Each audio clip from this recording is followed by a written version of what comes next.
Hola, hola, nosotros somos el equipo número 6. El grupo está conformado por Gladys Mar Vacía, Wanda Santiago, María Ángela Mendoza, Claudio Nava y mi persona, Zulef Nidi. Y en esta oportunidad vamos a estar desarrollando lo que es la segunda parte de Hans Eysenck, especificando lo que es su investigación en lo que sería la biología de los rasgos de la personalidad, basándonos en su teoría, por supuesto. Así que acompáñenos para profundizar en este tema. Mi nombre es Claudio Nava y en esta oportunidad les hablaremos sobre la medición de la personalidad o los aspectos más importantes que tiene la personalidad. Como vamos a hablar de una manera conceptual, podemos preguntar, ¿qué es la medición de la personalidad? La personalidad es un conjunto de rasgos que definen de un modo más o menos estable las emociones, los pensamientos y las conductas del ser humano, las formas de actuación que caracterizan a cada persona en tiempo y espacio. Algunos de los enfoques más comunes para medir la personalidad incluyen la teoría de los 5 grandes rasgos, como son la apertura a la experiencia, la conciencia, la extraversión, la amabilidad y la estabilidad emocional, que es muy importante. Otros enfoques que se centran en aspectos específicos de la personalidad son como uno de los más importantes nosotros como psicólogos y estudiantes de psicología o también como profesionales es la autoestima, la autoeficacia y la orientación vocacional que tiene cada individuo para enfrentar cualquier situación. Es importante tener en cuenta que la medición de la personalidad puede ser útil en diversos contextos, como la psicología clínica, la orientación o la psicología organizacional, ya que en la psicología organizacional vamos al caso de que estás en una empresa o estás en una compañía y existen diversas actitudes, diversas conductas o diversos comportamientos que tiene el ser humano o las personas en cualquier situación, estén felices, estén tristes, estén molestos o cualquier cosa que le esté pasando y baja su rendimiento académico en la parte universitaria o académica profesional o también en la parte organizacional de empresas. ¿Sí? Existen muchas conductas y muchas variaciones y hay que entender para saber llegar a esa persona. Sin embargo, es importante utilizar las herramientas disponibles de una manera ética y responsable, respetando la privacidad y la autenticidad en cada individuo que se presente en el mundo, en la vida, en un colegio, en una universidad, en un trabajo y sobre todo en todo nuestro territorio. Base biológica de la personalidad. La personalidad tiene una variación de combinación única de rasgos, comportamientos, pensamientos y emociones que caracterizan a un individuo y lo diferencian a los demás. Se sabe que la personalidad tiene una base biológica, ¿sí? Es decir, que está influenciada de factores genéticos y neurobiológicos.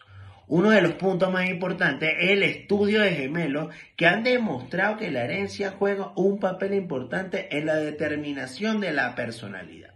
Los gemelos idénticos que comparten el 100% de su material genético tienden a tener personalidades más similares, pero no tienen los mismos rasgos y las mismas conductas al mismo tiempo.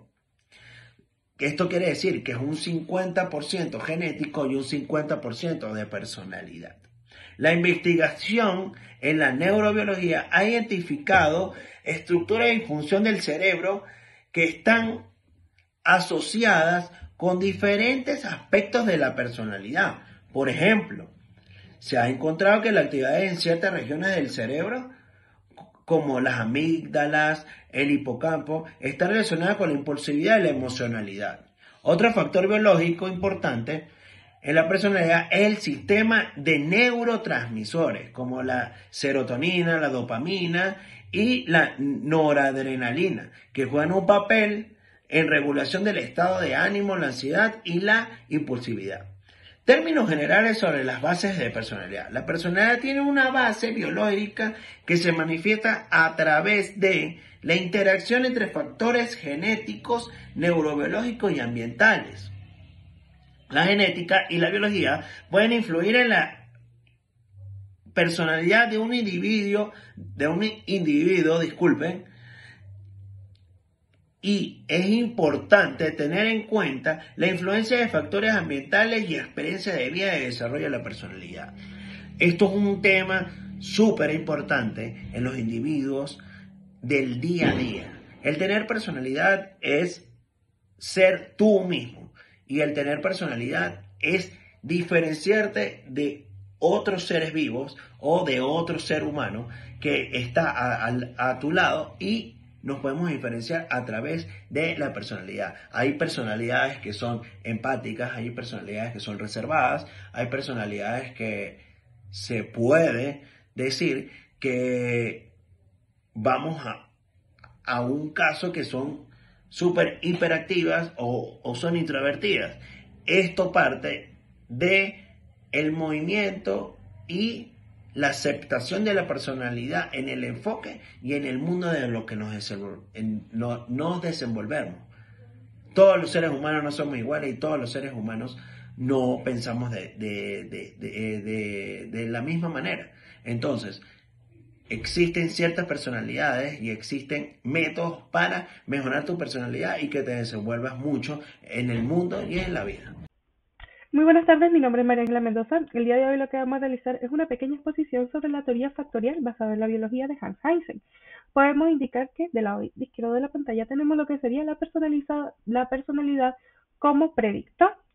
En este caso, Eysenck realizó una gran serie de investigaciones basadas en la personalidad, la cual indicó que esta está constituida por una serie de factores, los cuales son los rasgos psicométricos PEN, PEN, se pueden combinar junto a lo que sería la parte genética, los intermediarios biológicos y los estudios experimentales. Él indica que la combinación de todos estos factores dan como resultado el saber predecir cómo será la conducta de un individuo en diferentes situaciones sociales. Y al mismo tiempo saber cómo va a ser su personalidad de conducta y la conducta, pero basada en este caso en las enfermedades, lo cual vamos a hablar más adelante. Del lado derecho de la pantalla podemos visualizar la personalidad y conducta. En este caso, Eysenck tuvo una gran serie de críticas al resto de los investigadores psicológicos porque no tomaban en cuenta lo que sería la personalidad para sus estudios, ya que indica que gracias a los resultados que pueden otorgar el PEN, psicoticismo, extraversión y neurositismo, es posible predecir la conducta de un individuo. Él indica que en la gran mayoría de las investigaciones no se toma en cuenta la personalidad. En este caso podemos colocar el ejemplo la parte de las enseñanzas, los métodos de enseñanza en las escuelas hacia los alumnos. Según Eysenck, muchos estudios sobre las enseñanzas a los infantes no toman en consideración la personalidad de los alumnos, puesto que una persona que es extravertida, un niño que es extravertido, no reaccionará de la misma manera ante las actividades académicas que son más experimentales, como lo que serían las exposiciones o las presentaciones, mientras que un niño introvertido lo que va a preferir son actividades más tradicionales, que serían los exámenes o trabajos escritos. Un ejemplo más directo sería la clase de educación física. Un niño introvertido ante las actividades como serían fútbol, básquetbol, voleibol, no va a reaccionar de la misma manera que una persona extravertida, puesto que le gusta más la competencia y el compañerismo, a diferencia del introvertido que prefiere las cosas más tradicionales, como se mencionó anteriormente. Ahora, otra teoría que realizó Eysenck es la creatividad, que está relacionada con el psicoticismo. ¿Por qué un individuo en su infancia posee una alta creatividad, pero la perdió en la adultez? Según Eysenck, un niño que tiene un alto nivel de psicoticismo y tiene creatividad, la mantiene en la adultez, a diferencia de un infante que tiene un bajo nivel de psicoticismo y tiene creatividad. Este último tiende a perder en la adultez porque al tener un bajo nivel de psicoticismo, toma en consideración la crítica que dan los adultos hacia sus actividades o sus mentores, como lo serían los profesores.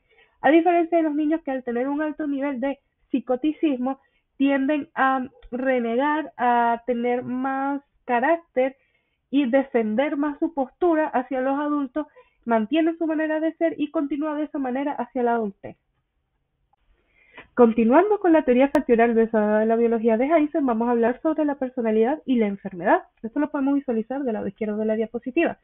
Tenemos en esta oportunidad que Eysenck investigó si la personalidad pudiera predecir la mortalidad por cáncer y enfermedades cardiovasculares.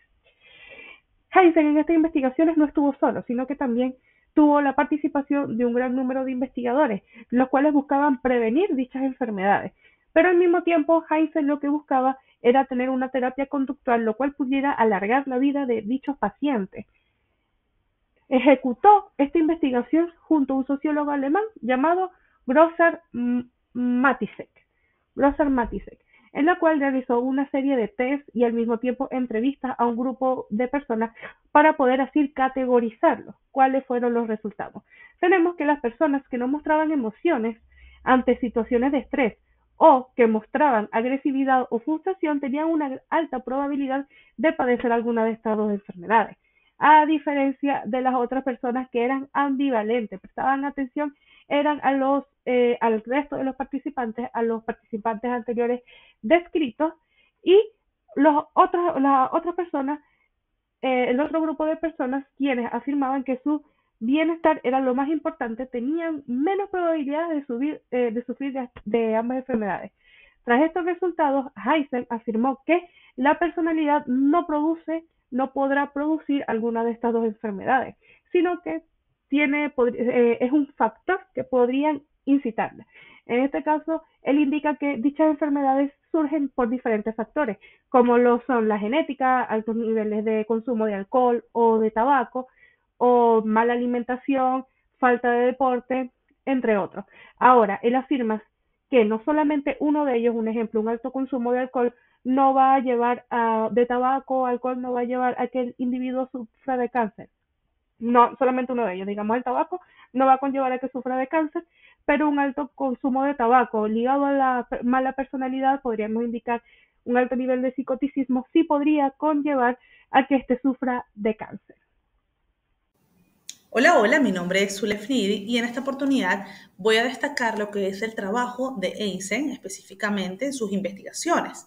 Él centró su búsqueda en las bases biológicas de los rasgos de la personalidad, lo cual lo lleva a desarrollar lo que se conoce hoy día como la teoría biológica de la personalidad. A continuación voy a destacar 6 componentes importantes de la biología de los rasgos de personalidad de Eysen. Entre ellos tenemos, número 1, las 3 dimensiones principales. Él propone que la personalidad puede escribirse en términos de 3 dimensiones, como lo son extraversión e introversión, estabilidad emocional e inestabilidad emocional, correspondiente al neuroticismo y psicoticismo. Estas dimensiones lo que van a hacer es dar como un reflejo de lo que es la variación de la personalidad de cada persona según sus características personales. Luego tenemos, para profundizar en la extraversión y la introversión, acá corresponde a cómo se relacionan con el mundo exterior las personas. Sabemos que las personas extravertidas, por lo general, tienden a tener un contacto más receptivo con la parte social, son extrovertidos, como lo dice la palabra, mientras que las personas introvertidas pueden ser más reservadas, reflexivas y prefieren como la tranquilidad y cierto aislamiento. Luego, como tercer punto, tenemos la estabilidad emocional y la inestabilidad emocional correspondiente al neuroticismo. Acá se hace referencia a la estabilidad de cada persona, pero es algo como más desde adentro. O sea, los individuos con más estabilidad emocional tienden a ser personas más calmadas, seguras de sí mismas, incluso tienen resistencia a lo que es el estrés, mientras que las personas que tienen inestabilidad emocional suelen ser propensos a padecer ansiedad, preocupación, incluso a deprimirse. Como aspecto número 4 tenemos el psicoticismo. Acá él hace referencia a la tendencia que tienen algunas personas de mostrar rasgos antisociales, impulsivos o incluso comportamientos poco convencionales. Los individuos que presentan alto nivel de psicoticismo por lo general pueden ser insensibles, agresivos, incluso carecer de empatía. Luego tenemos las bases biológicas, si bien otros compañeros han profundizado en este punto. Quiero destacar, por ejemplo, que él sugirió que las diferencias en la extraversión podían estar relacionadas con las diferencias en la actividad del sistema nervioso autónomo, mientras que las diferencias en la estabilidad emocional por lo general pueden estar asociadas con la sensibilidad de los sistemas neurotransmisores implicados en la parte de la regulación del estado del ánimo, como por ejemplo la hormona serotonina. Finalmente, como último aspecto, destaco la investigación empírica.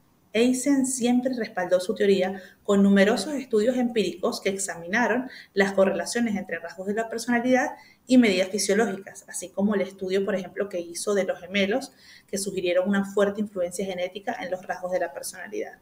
Así que notamos que pues su teoría ha tenido un impacto súper significativo en lo que es la comprensión de la personalidad y sigue siendo una influencia súper importante en el campo de la psicología de la personalidad.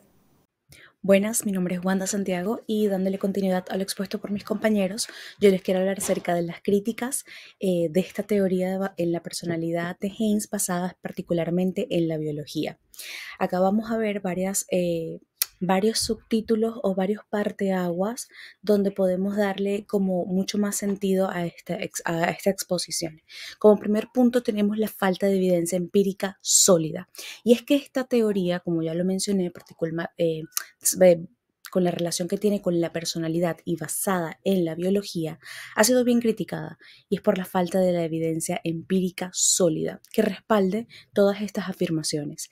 Y es que las investigaciones no siempre han sido lograr replicar los resultados, sino lo que esto genera sobre las dudas de la teoría, ya que esta teoría es un modelo de coherencia donde se le puede comparar con otros modelos. En este específico lo puedo comparar con lo de los 5 factores, y es que el de Haynes de una u otra manera es inconsistente, ya que estaba bien convencido de que los 3 gigantescos factores antes mencionados eran mucho más superiores que el de los 5, y esta inconsistencia de una u otra manera plantea un problema, ya porque específicamente en este análisis factorial es un proceso matemático bien preciso y porque las teorías factoriales tienen un importante peso empírico en todo esto.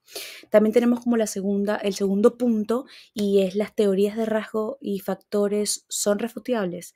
Esta es como una de las preguntas y las interrogantes. Y es que algunos resultados de las investigaciones de Haynes, de su teoría, tienen como por ejemplo que los estudios sobre la personalidad y la enfermedad no han sido repetidos por investigadores externos, es decir, que no han sido tomados como modelo para poner o de que partan muchos otros experimentos o teorías, dado de que hace predicciones bien específicas.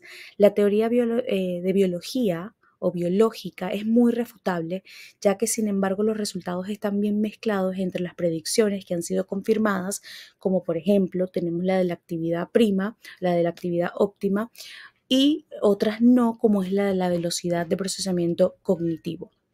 También seguimos acá con la simplificación excesiva y muy simple. Y es que algunos críticos argumentan que esta teoría simplificó demasiado el exceso de complejidad de la personalidad, y ya que al reducirla a un límite de dimensiones, la personalidad, como todos lo sabemos, es un fenómeno multifacético y muy complejo, y que no puede ser realmente como capturado por un modelo tan simple, porque a la vez es bien complejo. También tenemos el otro punto, que es la falta de claridad conceptual, y es que esta crítica de una u otra manera tiene una definición de que los factores biológicos y subyacentes de todo esto, lo que hizo este autor, y es que de alguna de sus ideas, de una u otra manera, la relación que tiene con la introversión, con la extroversión, la estimulación cortical, y que todas estas han sido cuestionadas porque de una u otra manera volvemos al primer punto, por falta de precisión y evidencia de una empírica sólida. También tenemos el siguiente punto, que son las limitaciones en la explicación varial individual. Y es que esta teoría a menudo ha sido muy criticada por la capacidad que tiene de explicar adecuadamente lo individual en la personalidad, ya que no todos los individuos nos ajustamos perfectamente a estas categorías propuestas por el autor, lo que sugiere que su teoría no es universalmente aplicable, ya que no está bien como especificada. Y por último, tenemos los cuestionamientos éticos en la relación con la heredabilidad. Y es que la atención de Haynes en los factores biológicos como geribilidad de la personalidad ha generado bastantes preocupaciones éticas, ya que algunas de estas críticas sostienen que centrarse demasiado en la biología puede llevar a una dimensión a una visión bien determinista y va a minimizar la importancia que pueden tener factores como ambientales en el desarrollo de la personalidad, que considero que volvemos a lo mismo, la personalidad es bien compleja y de una u otra manera tanto los factores biológicos como los factores ambientales pueden ser bien determinantes para el estudio de la misma.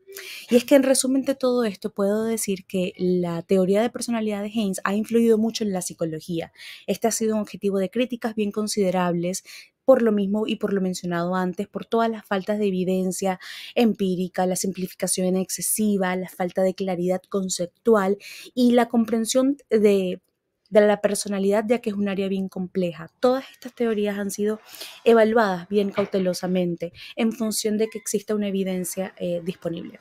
Bueno, muchas gracias, espero que les haya gustado esta exposición. Hola, mi nombre es Gladys Marmal Vacía. Continuando con la exposición de mis compañeros, en esta diapositiva podemos observar lo que es el concepto de humanidad según Haysen. Se presenta en 6 puntos que cada teórico se basó o se inclinó para definir la misma. En este caso hablaremos sobre la inclinación que tuvo Haysen sobre cada punto de concepto de humanidad. Tenemos en el primer punto el optimismo frente al pesimismo. En este caso, Haysen no abordó directamente el tema del optimismo frente al pesimismo como un concepto independiente en su investigación. Desde su perspectiva, podría inferir que el optimismo y el pesimismo son características que podrían estar influenciadas por factores biológicos y de personalidad, como la estabilidad emocional, pero también podrían ser moldeadas por experiencia de vida y factores ambientales. Como segundo punto de la teleología frente a la Haysen estaba del lado de la causalidad. La misma sostiene que el comportamiento está en función de las experiencias pasadas. Haysen creía que los rasgos de personalidad estaban influenciados en gran medida por factores biológicos y genéticos, así como la interacción entre la herencia y el entorno. En las influencias biológicas frente a las influencias sociales, Haysen abogó por ambos. En este caso, tanto la crianza como la naturaleza. Él no consideraba las influencias biológicas y sociales como mutuamente excluyentes, sino más bien como interacciones complejas que dan forma al desarrollo de la personalidad y el comportamiento humano. Haysen reconoció que ambos tipos de influencias son importantes y que su interacción es fundamental para comprender la complejidad de la naturaleza humana. Sobre el determinismo frente a la libertad de elección, en este punto Haysen tiende más bien hacia la perspectiva determinista. La definición de la humanidad de Haysen desde una perspectiva determinista refleja su creencia en que la biología y la genética son las principales determinantes del comportamiento humano y de la variabilidad con los rasgos de personalidad. En el punto de determinantes conscientes del comportamiento frente a determinantes inconscientes, Haysen se inclina por estos últimos, es decir, los determinantes inconscientes, en el sentido de que la gente es generalmente incapaz de ser consciente de la forma en que la genética y los procesos cerebrales afectan su comportamiento y personalidad. Haysen en este punto reconoció que la experiencia y el aprendizaje pueden influir en la formación de la personalidad y el comportamiento humano. Y por último, observamos que la singularidad frente a la semejanza entre la singularidad o la semejanza entre los individuos, en este aspecto, Haynes se inclina un poco más hacia las primeras, es decir, hacia la singularidad. Las diferencias biológicas, cerebrales y genéticas se enfocan en la singularidad de los individuos. Haynes,